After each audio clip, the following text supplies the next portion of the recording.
What's going on, everybody, and welcome back to From the Bench Vols. I'm your host, Will Meadows, and welcome to our Wednesday edition of the show, where we have a lot to talk about. On the basketball side of things, we've got a commitment, Amaree Abram, a much-needed guard. Rick Barnes went and got his guy. We're going to talk a little bit more about that commitment. And then on the football side of things, some VFLs went and got drafted this weekend at the NFL draft, and we're going to talk about where they went and what type of impact they can make next year as a rookie. And then Joey Aguilar, we've kind of known that he was committed, but they made it official today. Joey Aguilar is the next quarterback for the Tennessee Volunteers. But before we get into any of that, make sure you guys subscribe to the channel, leave a like, and leave a comment. And but again, also, before we get into anything, thank you guys again. I know 2 videos ago, I said thank you for what you guys did on the last video. Well, again, I'm saying it again. Thank you for what you guys did on the last video. We talked about the Darius Adams recruitment, and it was one of my better videos, views-wise, numbers-wise. So, again, thank you guys for that. If you are a new subscriber here, thank you for subscribing. I hope you are enjoying the channel and keep coming back. We talk about Tennessee athletics twice a week. So, let's get right into it. Obviously, like I said, we'll start with basketball because that's probably the biggest news of the day. Yesterday, Amaree Abram committed to the Tennessee Volunteers next year. Like I said, a much-needed guard. The 6'4 junior averaged almost a little over 12 points a game last year, a little over 4 rebounds a game, and 2 assists a game last year. Started his career off at Ole Miss, played a season at Georgia Tech, played at Louisiana Tech last year, and will be a Vol next year. And I know, he may not be the big name, but I've talked about it on this show before. Rick Barnes is not like the rest of these guys where he's just offering the top prospects, this, that, and the other. Rick Barnes is the type of guy to watch a lot of film, and he is going after his guy, a guy that he really thinks can fit his scheme, a guy that can play some defense. So I'm very excited for what that brings because, again, like I said, we really needed that. Whether he starts or comes off the bench, I'd assume, in my opinion, if Darius Adams does commit to the Tennessee Volunteers, I think Darius Adams would start. But regardless if he does or not, he is going to be a very big piece, whether it's in the starting position or off the bench. An experienced guy, will be his 4th year in college next year, and I'm very excited for what he brings to this team. And I'm not going to sit here and go on another rant about it, but I genuinely think that this could be one of Rick Barnes' best teams next year since he's been at Tennessee, especially if we get Darius Adams, the 5-star. I'm not going to talk too much about him. If you want to hear about him, go to our last episode. I talked a lot about it. As a 5-star, used to be committed to UConn, decommitted. The Vols finished runner-up in his recruitment the first time, so we're hoping we can get him after he decommitted from UConn. But basketball-wise, there's not a whole lot going on. I wouldn't be surprised, too, if they don't get a Darius Adams, if they go get a guy from overseas, because they just need more depth at a guard position. They've got Jacoby Gillespie, and I know some of you guys may comment. I've had people reach out to me via Instagram and stuff like that. If Jordan Gainey is going to be able to come back, I'm not sure. I've tried to read about it, tried to reach out to people. I'm not sure. I've seen the rumors. I've seen him posting at Thompson Bowling Arena, which I know, he can still go to Thompson Bowling Arena, but I don't know how he's going to have any eligibility left if he wants to come back. Obviously, I really think he would want to come back another year with his dad. He's not going into the NBA, and he'd make a lot of NIL money here, but I just don't know how he would come back. So before you guys text me more about that, not that it's a problem. I love when you guys reach out. Feel free to reach out all the time if you have questions or if you want me to talk about anything on the show, but I don't know. So that's that. But if not, and Darius Adams doesn't come or commit to Tennessee. Sorry, stutter with my words there.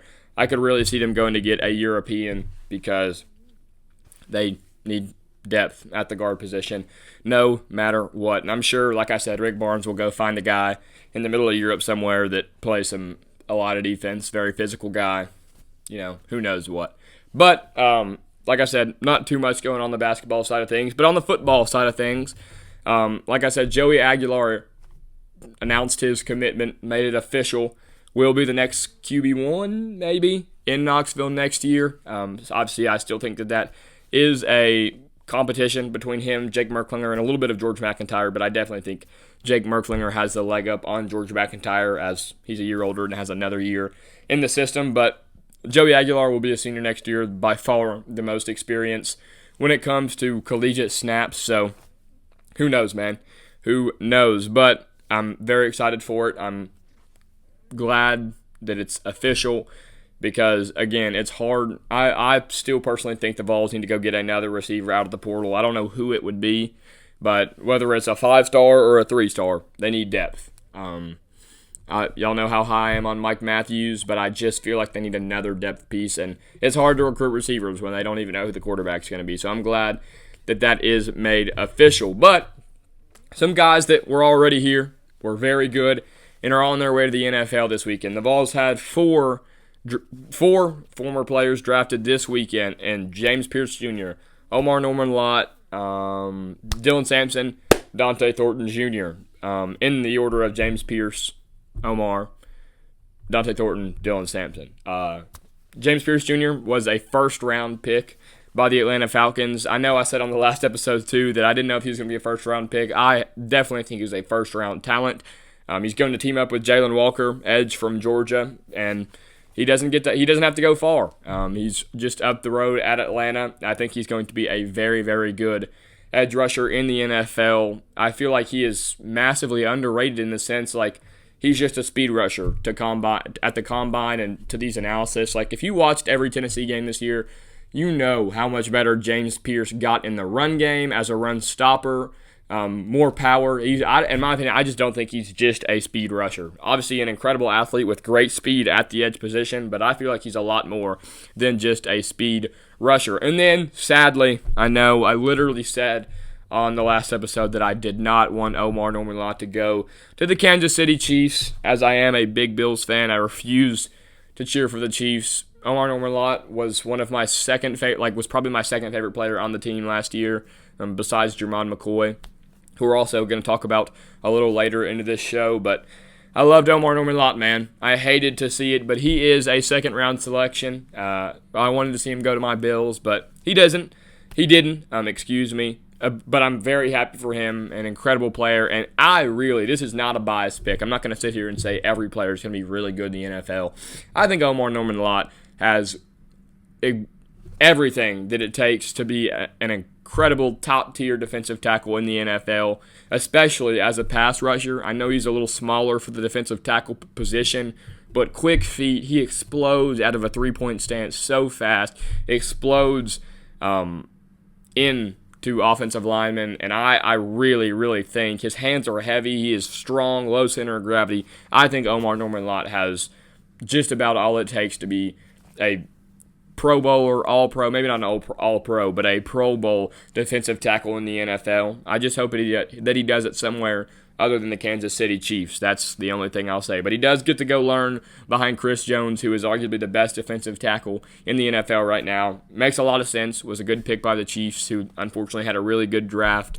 But love Omar Norman Lott, just can't stand the Chiefs. And then Dante Thornton Jr. goes to Vegas, baby. Gonna catch balls from Geno Smith. I talked about it. He was a fourth-round selection. I could have seen him as high as the third, and as low as really the sixth. But I'm glad the fourth seems about right. Just how impressive he was at the combine, running a 4.3 at 6'5". That is absolutely ridiculous. We've talked time and time again about the type of athlete that he is. Gonna have to learn to run more routes than a go ball, in my opinion. I think, if you guys are NFL fans, I think Dante Thornton Jr.'s floor is really like a Marquez Valdez-Scantling. You can't teach 6'5" and 4.3 speed. You just can't. So at the least, I think he's a good deep ball threat in the NFL. But if he can get his feet underneath him a little more, get a little quicker, run a little sharper routes, I could see Dante Thornton Jr. being a very good high-end wide receiver 2 in the NFL. I don't think he's going to have what it takes to be a receiver 1. I hope he does. I hope he's the best receiver of all time. But I just, realistically, I don't really see that. He also got drafted with Jack Beck, a former receiver from TCU. So he's playing with Ashton Jeanty. I know I talked about Ashton Jeanty. Somebody told me that the other day. I talked about Ashton Jeanty so much at the start of this show 6 months ago.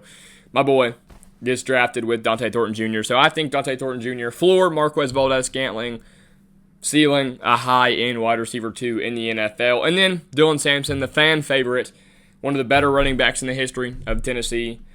I know that's kind of crazy to say, but it is. Just look at the stats. Goes to the Cleveland Browns, which I know a lot of people hear that and probably go, but I personally think it's a pretty good landing spot. He goes with Quinshon Judkins, who we all know because of Ohio State. Quinshon Judkins got drafted in the second round by the Cleveland Browns, and I think that that the Cleveland Browns could have one of the best 1-2 punches in that backfield. Obviously, Nick Chubb is probably done there. I know I'm talking a little bit about the NFL, so if you follow the NFL, great. If not, I feel like I'm kind of explaining it at a surface level. But Nick Chubb y'all know Nick Chubb too as a former Georgia running back, but Nick Chubb's probably done there, and I think that Quinshon Judkins and Dylan Sampson can dang near be like a Jahmyr Gibbs and David Montgomery in Detroit. Maybe not as good, excuse me, but I think that was a very good spot for him. I think Dylan Sampson has a very NFL-friendly game, in my opinion. Just top-end speed can really make you pay if you don't stack the box.